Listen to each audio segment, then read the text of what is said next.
Le journal, Lénaïque Monnier. Bonjour Lénaïque. Bonjour Dimitri, bonjour à tous. Vous le disiez, après l'incompréhension a succédé la colère à Bayonne. Les deux hommes accusés d'avoir battu à mort Philippe Monguillot il y a 2 ans ne sont plus poursuivis pour homicide, mais pour violence volontaire ayant entraîné la mort. Ça veut dire qu'ils ne seront pas jugés aux assises par un jury populaire pour avoir tué ce chauffeur de bus.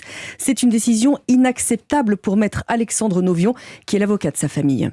Cette décision choque parce que elle est une décision qui va immuniser quelque part les auteurs de l'obligation de se justifier de leurs intentions. Il est question dans ce dossier de violences qui se sont articulées entre elles, qui ont déjà eu pour résultat de mettre ce chauffeur de bus au sol, où il va recevoir tout un tas de coups d'une violence extrêmement importante, centrée vers la tête, vers le visage. Des gens qui, tout en proférant des coups, ont parlé de finir l'intéressé, l'intention criminelle. Ça peut être aussi la conscience qu'en frappant quelqu'un, qu'en lui donnant des coups comme des pénaltys au niveau de la tête, on puisse faire éclater sa boîte crânienne ou participer à un processus de venue de la mort. Comment l'avocat que je suis peut admettre que des gens qui ont fait preuve d'une si grande violence disposent d'un refuge et d'une possibilité de parler d'une violence sans but. C'est on se demandait d'ailleurs s'ils vont accepter l'idée qu'ils aient pu vouloir faire du mal. Maître Alexandre Novion au micro Europe 1 de Nina Droff, qui a d'ailleurs déjà décidé de faire appel de cette décision.